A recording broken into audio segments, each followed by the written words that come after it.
علي عفيفي بيبلبط في الميه. اللي ما يعرفش علي عفيفي ده يا جماعه، ده تيك توكر على التيك توك. تمام. هو دي الاتنين دول مقطوعين، لانه هو اصلا كان حرامي وحب يتوب، فقطع ايد واحده. تمام. لقى نفسه لسه بيسرق بالايد التانية، راح قطع الايد التانية. كل ده تمام حصل وتحت القطر. شوف جاله قلب اللي هو يقطع ايديه الاتنين، وظهر في برامج تلفزيونية عديدة، وطلع مع جورج قرداحي كمان. اه والله لو كتبت علي عفيفي على اليوتيوب هتعرف قصته كاملة متكاملة، وانا اختصرت لك القصة. بس قدر بقى المجهود اللي احنا بنعمله ده. تمام. والمنظر الجميل ده، وادي علي عفيفي طلع بوشه. الشاطئ التاني والله كان زباله. هيخش بوشك، هيخش بوشه علينا في التليفون. ده صناديق وشاطئ قوات مسلحه،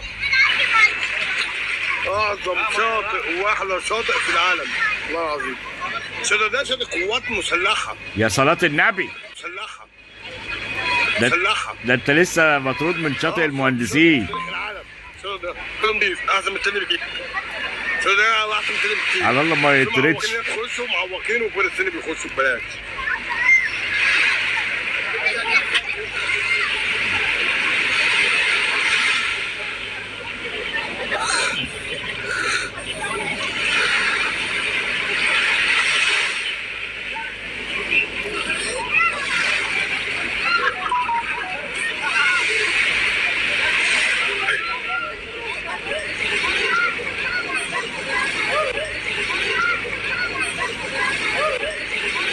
معاه في اللايف 300 دلوقتي، هو من المشاهير على اعظم شاطئ في العالم والله العظيم. على التيك توك. حياة ربي اللي خلقني. شاطئ نضيف كمان. يا باشا يا باشا. هو اسمه ايه؟ هو اسمه بتاع شاطئ.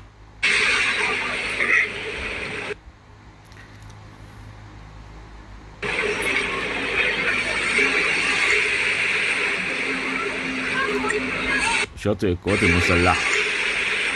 واحد بيقول له عايزك اقعد معاه، بيقولوا له بالكاميرا عايزين يشوفوا البحر.